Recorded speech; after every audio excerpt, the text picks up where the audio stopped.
I want to share some amazing news with you. David Russell is scheduled to be provisionally released tomorrow, December 6th. Legal advocacy can feel really disheartening sometimes because the courts can be so slow, and let's be honest, the system is not built to help mad folks, disabled people, or especially people with multiply marginalized identities. So when something actually goes your way for once, it's important to stop and celebrate. If you've been following me for a while, you already know all about what's been going on with David Russell. If not, I recommend going and checking out my last few videos to get caught up. But the TLDR is that David has been held captive in psychiatric facilities for the majority of this year, and he's been fighting against forced drugging and forced electroshock. I, along with Mind Freedom International and other advocates and activists, have been fighting on his behalf for months, most recently trying to get Regents Hospital to drop their petition to continue to forcibly electroshock him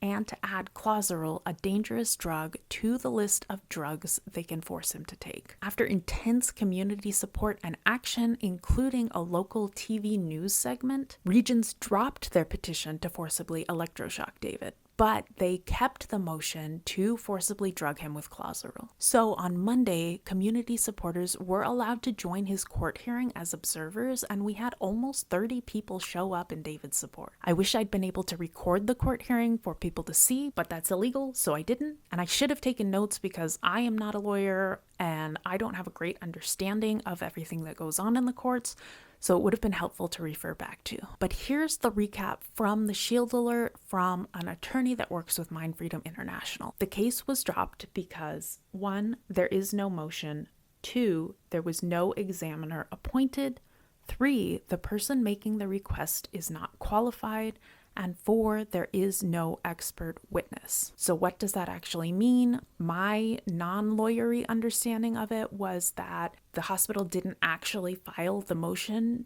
to add this drug to the list that they can force him to take, and no one from the hospital showed up as a representative or as a medical expert. So basically the whole hearing was inappropriate and a waste of everyone's time. Now, the latest update is the hospital will not continue to pursue adding Clozaril to the list of drugs that they can force onto David, and that he will be provisionally released tomorrow, December 6th. This is huge. David has been incarcerated for the majority of the year, and we've been fighting on his behalf since April. So I want to say a huge thank you to everyone who has supported my videos by liking, commenting, and sharing them, and especially to everyone who has taken action on David's behalf by doing things like making calls, sending emails, showing up to court dates, sharing social media posts, and tagging the hospitals he's been incarcerated in, because clearly it has made a big difference. You can follow me or subscribe for more Shield Alert updates, but hopefully I will not be sharing any more updates about David because he will be free.